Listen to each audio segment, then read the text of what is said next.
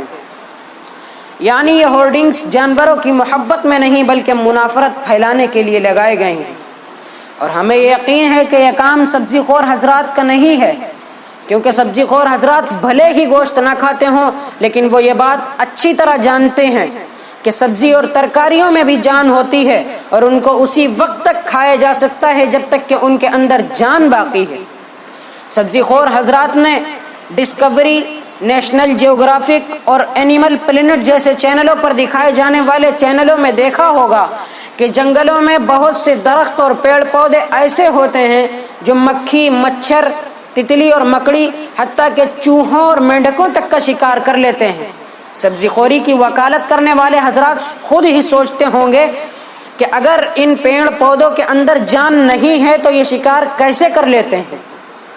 سبزی خوری کی حمایت کرنے والے حضرات شاید اس حقیقت کو بھی جانتے ہوں کہ خالق نے ہر مخلوق کی غذا فکس کر کے ایک فوڈ چین یعنی غذائی زنجیر بنا دی ہے۔ گھوڑے وہی 1000 سال سے گھاس کھاتے چلے آ رہے ہیں جس کے بارے میں فطرت نے ان کو بتلایا ہے۔ بڑی مچھلیاں چھوٹی مچھلیوں کو اسی طرح نگل رہی ہیں جس طرح قدرت نے ان کو سکھلایا ہے۔ شیر جنگلوں میں زندہ رہنے کے لیے چھوٹے اور دیگر جانوروں کا شکار اسی طرح کر رہا ہے جس طرح قدرت نے اس کو صلاحیت عطا کی۔ بلیاں کبوتروں پر اسی طرح جھپٹ رہی ہیں جس طرح خالق نے ان کو سمجھا کر پیدا کیا۔ سیار اور لومڑیاں لکڑ بھگے، مردار اور سڑا ہوا گوشت فطری طور پر ہی کھا رہے ہیں۔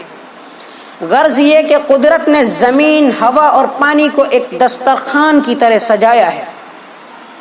آخر میں سبزی خور حضرات سے یہ کہنا چاہوں گا کہ وہ غذا کے سلسلے میں آزاد ہیں، جو کھانا ہو کھائیں، لیکن وہ یہ بات ضرور سمجھ لیں کہ کوئی بھی سبزی اور ترکاری ان کے منہ تک بغیر کسی جیو کی جان لیے نہیں پہنچتی۔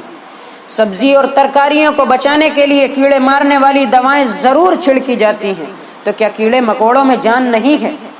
یہ دال اور چاول اور گیہوں جو آپ بڑے فخریہ طور پر کھاتے ہیں، ان کو بچانے کے لیے اربوں کھربوں ٹڈیوں کا خون کیا گیا کہ ٹڈیاں جیو نہیں ہیں۔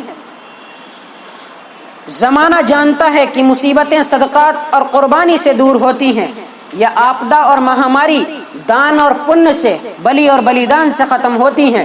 کچھ لوگ مایا پراپتی کے لیے چھوٹے چھوٹے بچوں کی بلی چڑھا دیتے ہیں۔ ہم جانوروں کی بلی دیتے ہیں یعنی قربانی کرتے ہیں، اپنے پروردگار کو راضی کرتے ہیں۔ یہ وہی پروردگار ہے جس نے ہم سب کو اور ان جانوروں کو بلکہ سارے سنسار کو پیدا کیا۔ اس سے بڑا کوئی دیوان اور کرونا کاری نہیں۔ پھر جب پیدا کرنے والا خود جانوروں کو قربان کرنے کا حکم دے تو اسے کون چیلنج کر سکتا ہے؟ جب اپنے ہاتھوں سے بنائی ہوئی اپنے دیش کی سیماؤں کی گریما اور عزت پر بے جھجک انسانیوں کی قربانیاں دی جاتی ہوں تو اس پورے سنسار کی روپ ریکھا بنانے والے کے لیے جانور قربان کیوں نہیں کیا جا سکتا؟ اور یہ تو دستور ہے کہ بڑے کو بچانے کے لیے یا بڑے کے عزت اور سمان کو بچانے کے لیے چھوٹوں کو یا چھوٹے کو قربان کر دیا جاتا ہے۔ بڑی چیزوں کو بچانے کے لیے، بڑوں کے حکم کو بچانے کے لیے چھوٹی چیزوں کو نظر انداز کر دیا جاتا ہے۔ فوج اپنے سپہ سالار اور کمانڈر کو بچانے کے لیے آخری دم تک جانیں قربان کرتی رہتی ہے۔ فصل اور غلے کو بچانے کے لیے کیڑے مار دیے جاتے ہیں۔ انسانی راحت و آرام اور نیند کو بچانے کے لیے مچھروں کی جان لے لی جاتی ہے۔ انسانی صحت اور ملیریا کی روک تھام کے لیے مچھروں کی نسلیں تباہ کر دی جاتی ہیں۔ تو کیا ہم اپنے رب عظیم کے حکم کو بچانے کے لیے جانور قربان نہیں کر سکتے؟ بلکہ حقیقت تو یہ ہے کہ ہم اپنے رب کو راضی کرنے کے لیے اپنا گھر بار، اپنی اولاد، اپنا مال سب کچھ قربان کرنے کو تیار ہیں۔ اے وقت تو ہمیں کھوکھلی دیوار مت سمجھ، اے وقت تو ہمیں کھوکھلی دیوار مت سمجھ، صدیوں سے زلزلوں کے مقابل رہے ہیں ہم۔ آخری بات، ہورڈنگز میں جو بکرا یہ کہہ رہا ہے